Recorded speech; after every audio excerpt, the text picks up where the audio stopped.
आम्हा सर्वांना संभाजीनगरकरांना बुद्धिस्ट गोल्डमॅनचं दर्शन झालं, तरी या संदर्भात काय म्हणाल तुम्ही?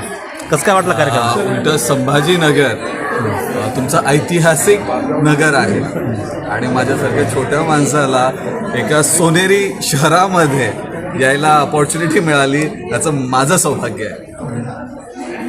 निळे प्रतीकचा कार्यक्रम संपन्न झाला, तर या संदर्भात तुम्ही काय म्हणाल? म्हणजे निळे प्रतीकसारखी म्हणजे एक जर एका शब्दामध्ये या दैनिकाबद्दल बोलतो, हा एक स्वाभिमानी दैनिक आहे. म्हणजे कुठेही न झुकलेला आहे. खूप वेळा माझ्या भाषणात बोलतो की ते लाळपुशे लोक खूप आहेत.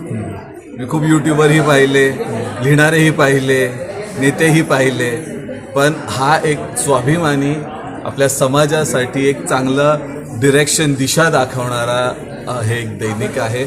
आणि त्याच्या वर्धापन दिनादिवशी मला एक अपॉर्च्युनिटी भेटली इथे यायची, तुमच्या सगळ्यांशी संवाद साधण्याची, याच्याबद्दल मी खूप आभारी आहे. सर, तुम्ही आता तुमच्या भाषणामध्ये SC आरक्षण उपवर्गीकरणाच्या संदर्भात बोलले, तर कसं बघता तुम्ही त्याच्यात? Sir, it is just a politics.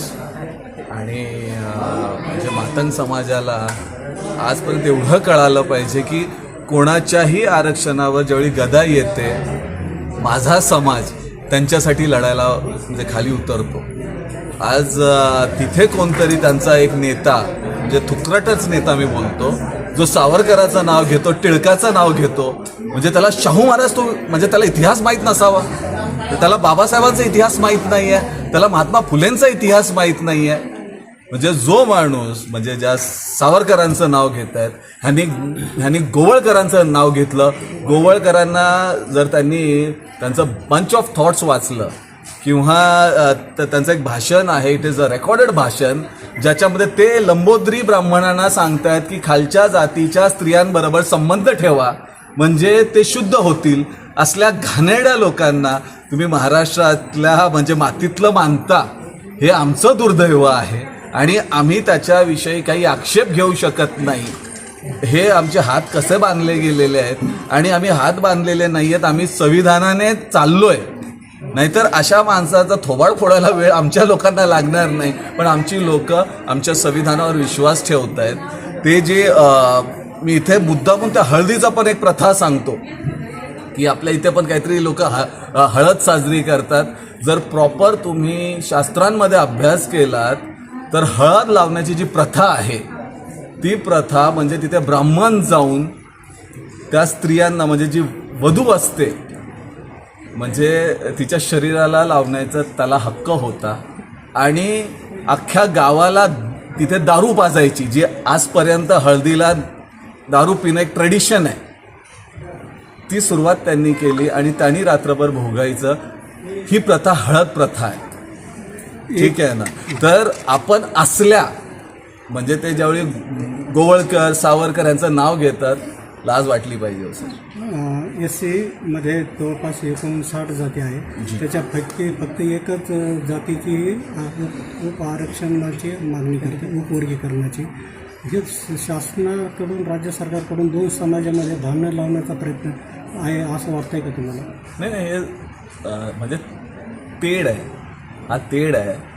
त्यांना अण्णाभाऊ साठेच माहीत नाही आहेत. मग जो माणूस RSSच्या लिडर्सची नावं घेतोय, मग त्या माणसाला अण्णाभाऊ साठे काय माहीत असावा? अजिबात त्याचा काही संबंध नाही आहे. मातंग समाजाशीही त्याचा संबंध नाही आहे. जसं आमच्यामध्ये काही लाळपुशे नेते आहेत, तसं हे पण लाळपुशेच नेते आहेत. म्हणजे जो RSSला एवढा सपोर्ट करतोय, अहो तुम्हालाही गावाबाहेर ठेवलं ना, तुम्ही ही कुठली कामं केली आहे ते तुम्हाला माहिती आहेत. म्हणजे तुम्ही ते गुडसा चाण्या खाऊनच जगलेला आहात. तुम्ही तो दिवस कुठे विसरताय सर? आणि लाज वाटली पाहिजे इतकं अपमानजनक बोलायला. आता ह्याच्या पलीकडे आपल्याला म्हणजे त्यांना एवढं कळत नाही, हे जे जे जे जे डिवाइड अँड रूल आहे, जे हे उच्चवर्णीय करतायत, ह्याचे तुम्ही ॲक्च्युली बळी पडलेला आहात, हे तुम्हाला समजून घ्यावं लागेल. आता प्रॉपर बौद्ध समाजाने काय करायला पाहिजे? बौद्ध समाजाने म्हणजे काय झालं माहीत आहे का? माझा डॉक्टर सांगतो की ऑइली खाऊ नको, तिखट खाऊ नको, तेलकट खाऊ नको. मी सगळं खातो आणि नंतर बोलतो हा माझा डॉक्टर आहे. तसं जे बाबासाहेबांनी करायला सांगितलं त्याच्या उलट अर्थी आम्ही करतो आणि सांगतो आम्ही जय भीमवाले आहोत. हा एक मोठा प्रॉब्लेम आहे आणि आपल्या समाजाच्या सगळ्या नेत्यांनी किंवा समाज कार्य करणाऱ्यांनी विहारं बनवण्यापेक्षा एखादं दुकान टाकावं, आपल्या मुलांना रोजगार द्यावा. आपली मुलं कशी सुशिक्षित होतील. बाबासाहेबांनी जाता जाता आपल्याला बौद्ध धम्म दिला आणि या बौद्ध धम्माचा म्हणजे मी तुमच्या याच्यावरच चॅनलवरच बोलतो की ज्यावेळी बाबासाहेबांनी 22 प्रतिज्ञा लिहिल्या होत्या त्या आम्ही लिहिल्या होत्या की आम्ही ब्रह्मा विष्णू महेशला मानणार नाही वगैरे वगैरे. आणि त्यावेळी 1.5 महिन्यानंतर इलेक्शन होतं. तिथे माझे आजोबा पण होते, तिथे माईसाहेब होत्या आणि सगळ्या नेत्यांनी सांगितलं की आता 1.5 महिन्यामध्ये इलेक्शन्स आहेत आणि आपण बुद्धिस्ट होणार, मग आपल्याबरोबर कुठलाही दुसरा समाज येणार नाही. तर बाबासाहेबांनी ते आम्ही केलेलं ते प्रतिज्ञापत्र परत घेतलं, त्याच्यात खाडाखोड केली आणि ते आम्हीचं मी केलं. मी आणि माझी बायको आम्ही बौद्ध धम्मात जातोय, तुम्ही झक मारा, हे शब्द बाबासाहेबांचे होते. आणि आपल्या समाजाची रिस्पॉन्सिबिलिटी आहे की बाबासाहेबांनी बौद्ध धम्म घेतला, बाकी कोणीही घेतलेला नाही आहे. तर आपण ह्या बौद्ध धम्मानीच, if you understand economics also, जगातले सगळे प्रगतशील देश बुद्धिस्ट आहेत. जर आपल्या नेत्यांनी इथे दिल्लीमध्ये मारामारी न करता जर इंटरनॅशनल बुद्धिझमला हाक मारली, एका प्लॅटफॉर्मवर आले जिथे म्हणजे अंबानी किंवा नरेंद्र मोदी बाहेर जाऊन सांगतो की मी बुद्धाच्या देशातून आलो, म्हणजे तुम्हाला एवढं कळायला पाहिजे की बुद्धाचं इकॉनॉमिक्स त्यांना कळालं, तुम्हाला कळालेलं नाही आहे. इथे जय भीम बोलणारे लाजणारी लोक आहेत. मी छातीवर खरंच शो ऑफ म्हणून लावत नाही. मला अनोळखी माणूस पण जो माझा आहे तो येऊन समोरून मला जय भीम बोलतो आणि तो अभिमानाचा आणि आनंदाचा माझ्यासाठी क्षण असतो. तर आपल्या मुलांनी इकॉनॉमिक्सकडे लक्ष द्यावं आणि हे नेते म्हणजे कोण 10-15 जण त्याच्या पाठी आले की लगेच ते नवीन दुकान मांडतात, आपला पक्ष काढतात, त्यांचं डिपॉझिट जप्त होतं. तर अशा लोकांच्या पाठी न पळता ह्यांनी इकॉनॉमिक्सवर काम करावं आणि ह्या पिढीने जर इकॉनॉमिक्सवर काम केलं तर येणारी पिढी नक्की शासनकर्ती बनेल.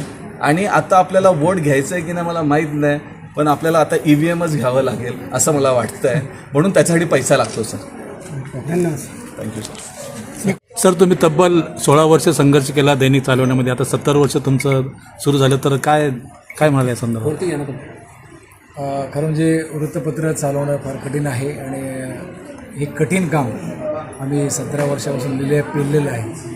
आणि साधं सोपं काम करण्यामध्ये मला असं वाटतं काहीच अर्थ नाही. जे कठीण काम आहे तेच आपण केलं पाहिजे आणि आपण त्या कामासाठी पात्र आहोत हे दाखवून दिलं पाहिजे. त्यासाठी आपण हा लढा आतापर्यंत लढलेला आहे, गेले 17 वर्षापासून लढतो आहे.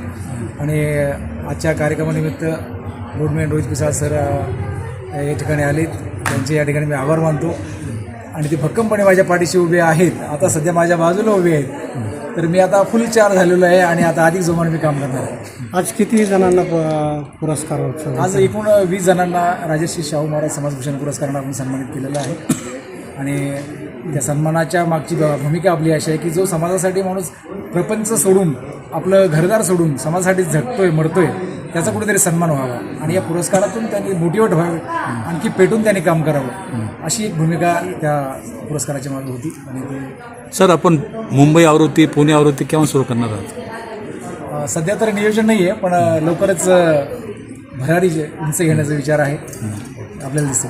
थँक्यू.